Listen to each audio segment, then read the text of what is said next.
하나님 말씀은 사무엘상 15장 1절에서 9절까지입니다.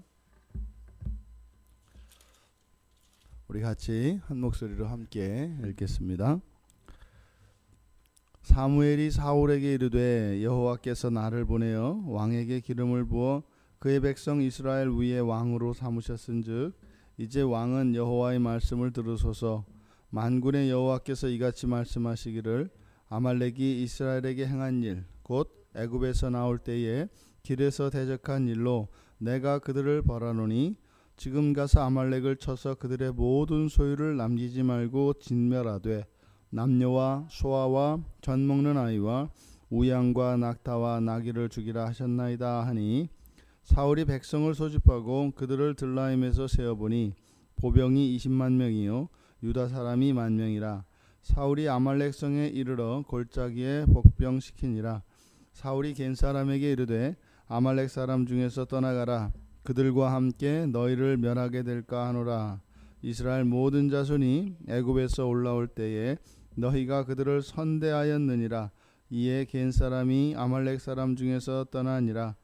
사울이 하윌라에서부터 애굽 앞 술에 이르기까지 아말렉 사람을 치고 아말렉 사람의 왕 아각을 사로잡고 칼날로 그의 모든 백성을 진멸하였으되 사울과 백성이 아각과 그의 양과 소의 가장 좋은 것 또는 기름진 것과 어린 양과 모든 좋은 것을 남기고 진멸하기를 즐겨 아니하고 가치 없고 하찮은 것은 진멸하니라. 아멘. 사무엘이 사울에게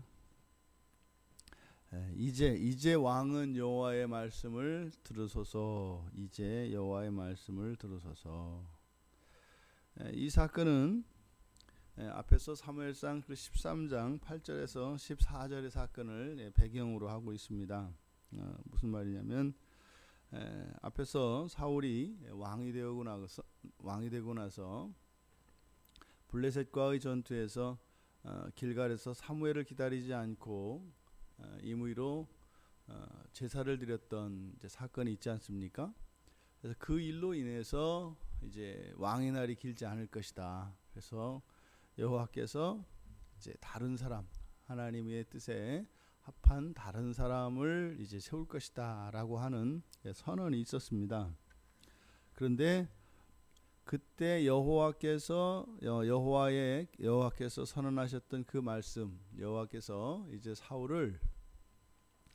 이제 사울의 왕의 날이 길지 않을 것이다라고 했던 그 말씀이 확정은 아니었던 것을 여기서 알 수 있습니다. 왜냐하면 사무엘이 다시 사울을 찾아와서 이제 왕은 여호와의 말씀을 들으십시오라고 이야기하는 것은 무엇이에요? 이제라도 여호와의 말씀을 들으면 어떻게 되는 거예요? 그게 돌이켜지는 거죠. 사무엘이 지금 사울을 찾아온 이것은 여호와 하나님의 뜻이었고 다시 한번 사울에게 기회가 주어지고 있습니다. 그래서 사무엘이 이제 사울에게 여호와의 뜻을 전하는데 헤렘 전쟁입니다. 헤렘 전쟁은 여호와의 전쟁으로서 여호와께 드리는 것이죠. 그래서 이 헤렘 전쟁은 살아있는 것은 모두 다 완전히 다 죽여야 됩니다. 그래서 거기에 거론되는 것을 보면 남녀, 소아, 심지어는 젖 먹는 아이, 게다가 우양과 낙타와 나귀. 그래서 호흡하는 모든 생명은 완전히 죽여야 합니다. 이게 진멸이죠. 사실 구약 성경에서 나타나는 이 헤렘 전쟁에서의 이 하나님의 명령을 보면 굉장히 잔인하다고까지 여겨집니다. 근데 이제 보는 관점에 따라서 이게 달라지는 것인데 여기서 이렇게 완전히 모든 생명을 진멸하고 또 물건들은 다 태워버려야 됩니다. 그래서 불로 태워서 진멸시켜야 되는데 이것은 사실은 하나님께 대한 완전한 순종에 대한 순종에 대한 표인 거죠. 모든 생명을 죽이고 모든 물건들은 태워서 진멸시키는 것, 이것은 하나님께 대한 완전한 순종을 의미합니다. 사울이 이제 사무엘로부터 전해 들은 이 아말렉을 진멸시키라고 하는 이 말씀을 이제는 명령에 순종하기 위해서 군대를 모읍니다. 그런데 이 아말렉을 이렇게 죽이라고 했던 이 사건은 사실 출애굽 당시에 출애굽 17장에 출애굽한 이스라엘 백성들은 아직 비무장 상태였고, 그때 또 우리가 주일에도 나왔던 그 르비딤 사건이 있던 것입니다. 그러니까 갈증으로 허덕이고 또 비무장 상태였던 이스라엘을 후방에서 이들이 공격합니다. 그래서 그때 물론 여호와께서 이제 모세를 통해서 그 전쟁에서 이기게 하시죠. 그 싸움을 물리치고 이기게 하는데, 그들의 그 아말렉이 했던 그 행위, 첫째로는 여호와께서 지금 이스라엘 백성들을 애굽에서 구출해내시고 가나안 땅으로 인도하시는 하나님의 섭리에 반하는 행동을 했고, 또 두 번째로는 그렇게 취약하고 비무장 상태에 있는 이스라엘을 후방에서 공격을 하여서 하나님 백성들을 그렇게 공격했기 때문에 그때 아말렉에게 여호와 하나님께서 그 아말렉 족속은 끝까지 여호와께서 싸울 것이고, 또 그것을 기록으로 남겨서 그 아말렉 사람들은 완전히 없애버려야 한다라고 여호와께서 명령하셨습니다. 그러니까 지금 그 말씀이 여기에서 다시 이제 재현되고 있는 거죠. 사울이 아말렉과의 전쟁을 일으키기 위해서 백성을 모았는데 보병이 20만, 이스라엘 백성 보병이 20만이라고 합니다. 그리고 유다 사람이 10,000명. 그런데 이상하죠? 백성을 소집했는데 굳이 유다 사람을 따로 구별하고 있습니다. 이것은 이때 당시에 유다 지파 사람들이 왕은 자신들에게서 나와야 한다라고 하는 그런 생각을 가지고 있었고, 그래서 이스라엘 모든 지파가 지금은 단합되고 있지 않은 그런 상황이었다고 봅니다. 또 특별히 지금 병사들이 집결된 이 들라임이라고 하는 것은 유다 지파에서 가까운 곳입니다. 그러면 12지파라 하더라도 아무래도 그 소집 장소에 따라서 지파들의 참여가 다르게 되는데, 오히려 유다 지파가 사실은 여기에 더 많은 병력들이 참여하는 것이 맞습니다. 왜냐하면 예전에 길르앗 전투 때, 앞에서 길르앗 전투 때 참여했던 그 유다의 군사, 유다의 백성 수가 3만이었습니다. 근데 지금은 2만밖에 되지 않지 않습니까? 그러니까 유다 지파의 참여도도 저조하고, 또 전체 이스라엘 백성에서 유다 지파를 따로 떼는 것은 의도적으로 지금 이스라엘 백성 내에서 이 유다 지파가 화합하고 있지 않은 것을 보여주고 있습니다.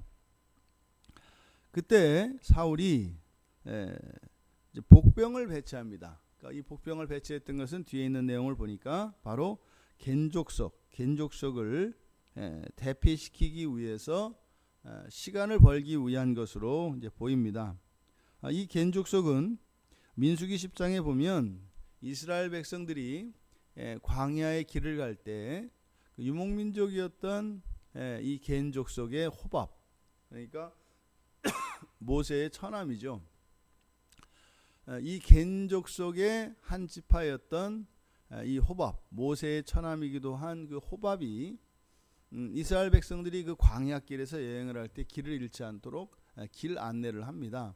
바로 지금 여기서 그 사건을 거론하고 있는 거죠. 6절에서 그래서 너희가 우리 조상들을 선대했다라고 하는 것이 바로 그 약속입니다. 그래서 과거에 자신들의 조상이 입었던 그 은혜를 잊지 않고 여기서 겐족속을 일단 이 싸움에서 피신시킵니다.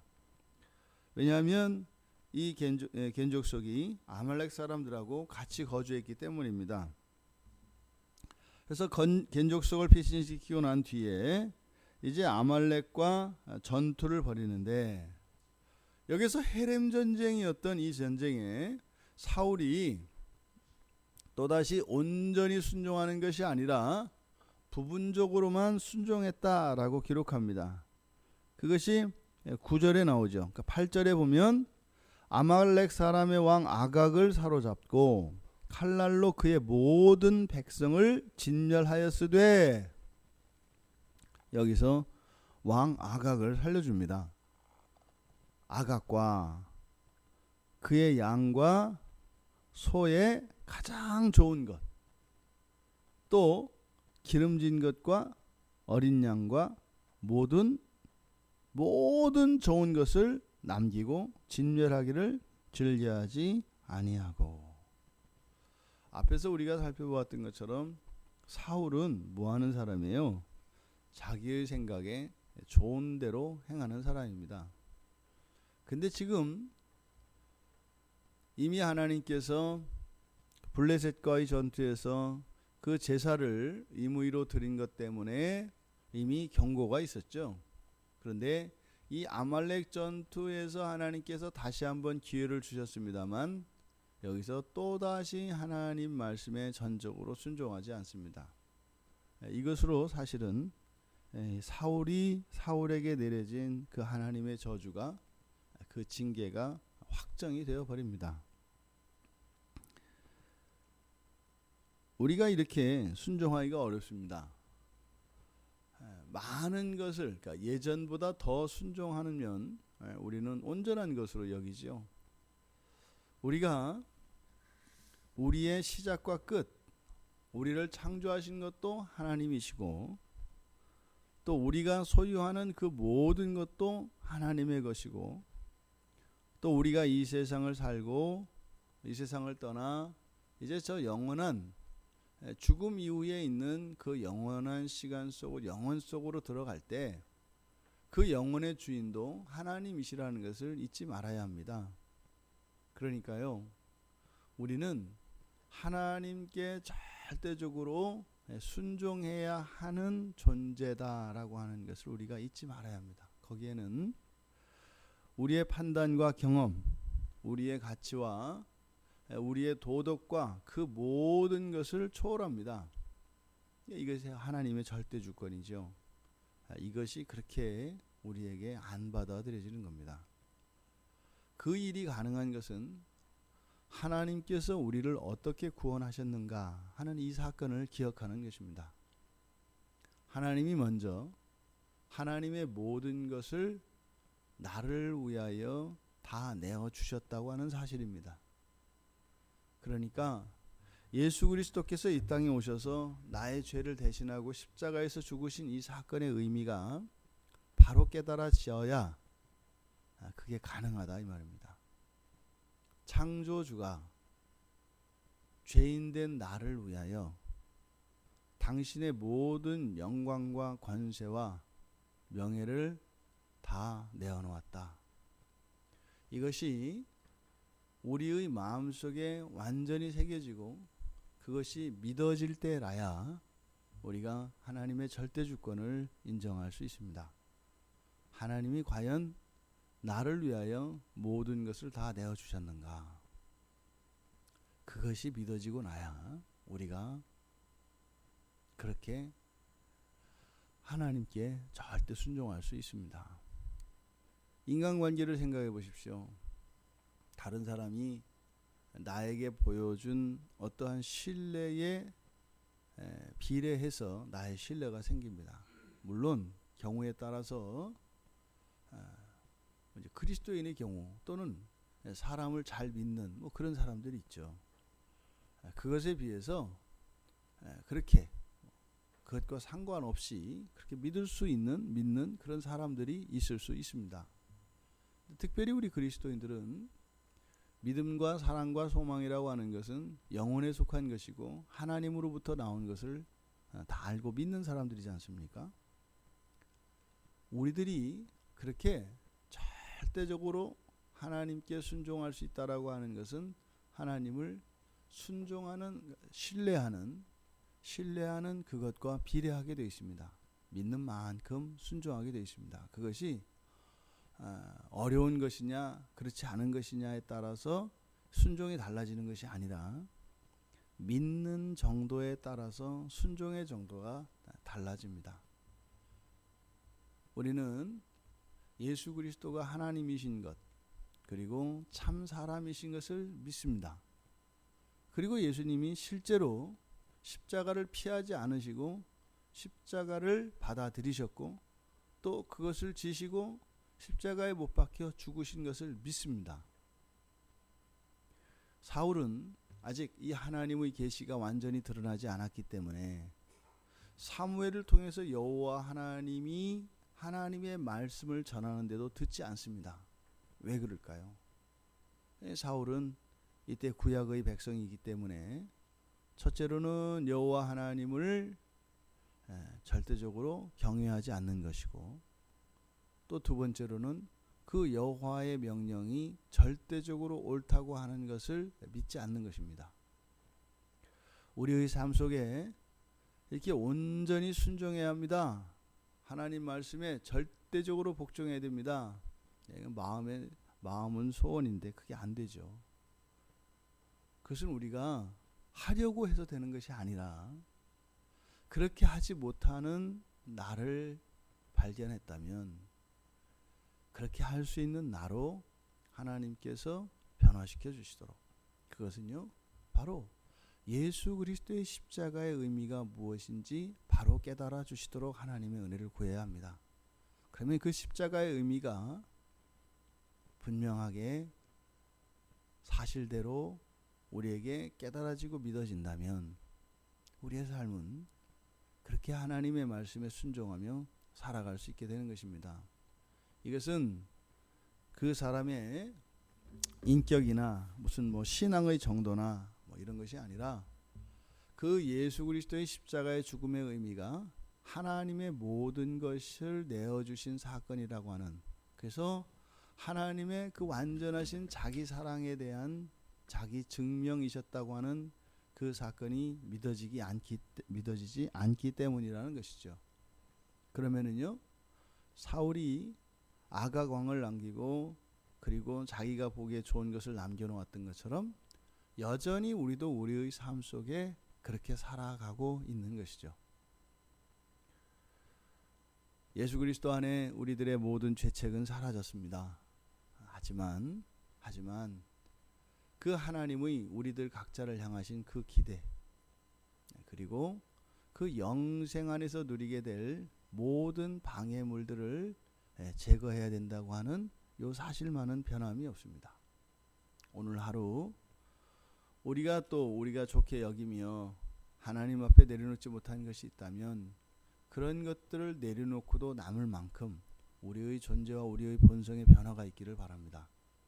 그것은 예수 그리스도의 십자가가 우리에게 더 가까이 다가와야 됩니다. 우리가 그 앞에 더 가까이 나아가야 합니다. 그래서 참으로 그 십자가에 달리신 예수 그리스도의 그 죽으심을 우리가 두 눈으로 우리가 똑똑히 보아야 할 것입니다. 이 한날 그리스도의 십자가를 경험하며 정말 하나님이 나를 구원하시기 위하여 당신의 모든 것을 아낌없이 내어주셨다고 하는 그 하나님의 사랑이 경험되어지는 복된 날이 되기를 주님의 이름으로 축원합니다. 하나님께서는 다시 한번 사울에게 하나님의 말씀을 순종할 수 있는 기회를 주셨습니다.